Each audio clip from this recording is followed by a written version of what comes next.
First thing we need to do is prepare the templates, so print them out if you haven't. If you're printing them out, then you need to make sure that you print them at 100%, not scaled. And then you need to fold along, I've not done that very well, fold along the edge so that we can then just take these two together.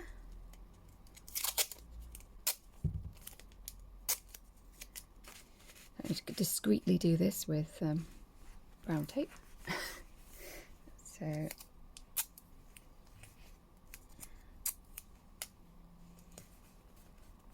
can manage to see that. Okay, I need to take some freezer paper. So freezer paper is like a waxed paper.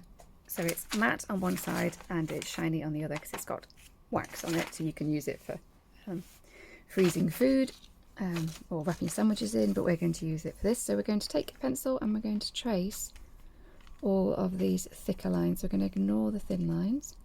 So you just want to work your way around, going through all of them.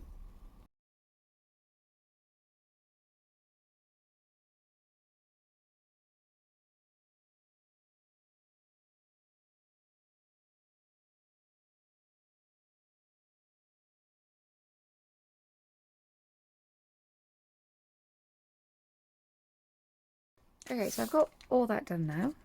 So next we're going to just put in, I like to put a number in for what colour it is. So this would be like, here I put A1. And that way I look through and I'm making sure that I've got everything of the same colour. Which, you know, it sounds like you wouldn't make mistakes, but it is quite easy to miss them out. So I've got 2 for these leaves. So I'm just going to go through and add a number which will correspond in the pattern to A1, A2, A3. Okay.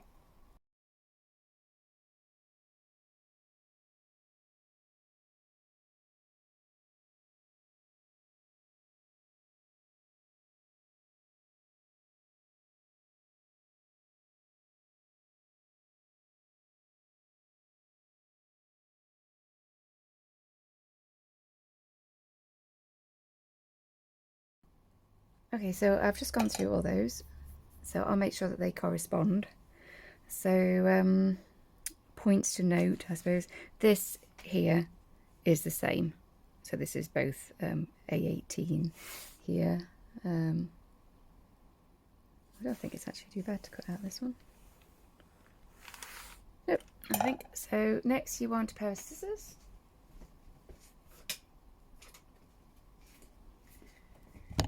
And we're going to split this up. Stick to it. So I don't think this isn't a bad one to cut out at all, this one.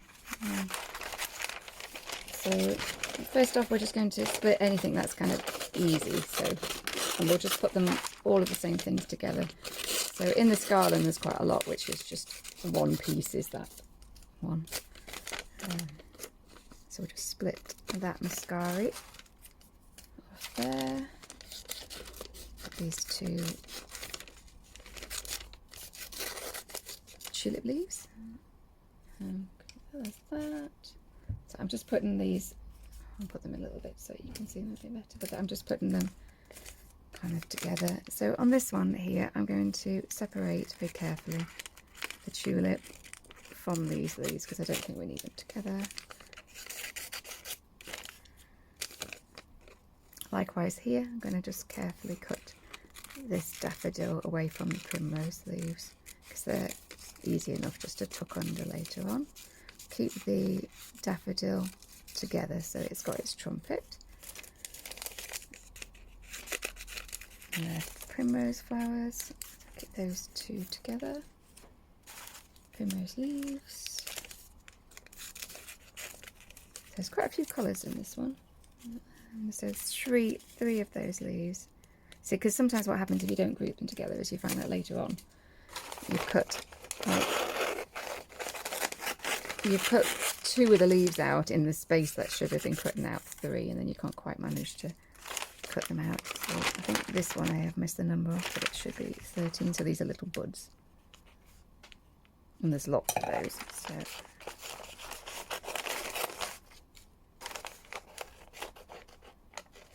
okay, separate these I think these are the clematis sleeves. I think the more pointy ones, the jaggedy ones. Right. So of these two owls, I'm going to separate them along the join in their heads. I don't really need to be honest. We could do without, but it's a bit wasteful in fabric because they kind of stood out and quite have an odd angle. So on here, I'm going to keep this all as with these flowers at the bottom. Likewise with this one, I'm going to keep this pink one that's on his side, but I'm going to separate that off. I won't keep his this leaf on his foot though, because it's pretty easy to separate out. So just carefully remove that. Okay, so they can go together with the owls. What else have we got? So we got a crocus. I think that's just a single one. More of those leaves. Lots of these little buds.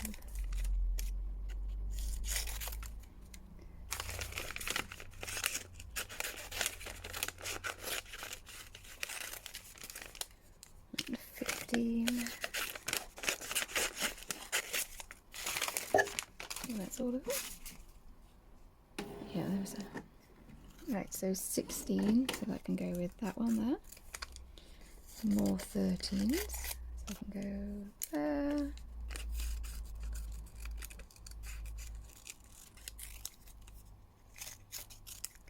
Right, 12. Don't see any 12s. Another bit of 13.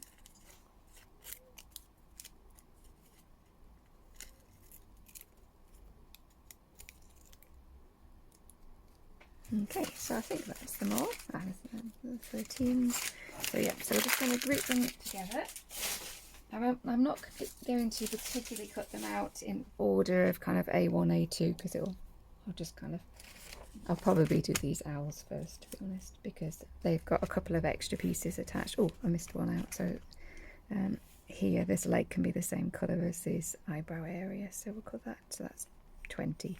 So at the minute it looks like there are 20 different applique fabrics that we need to do. So that is everything prepared, ready for cutting.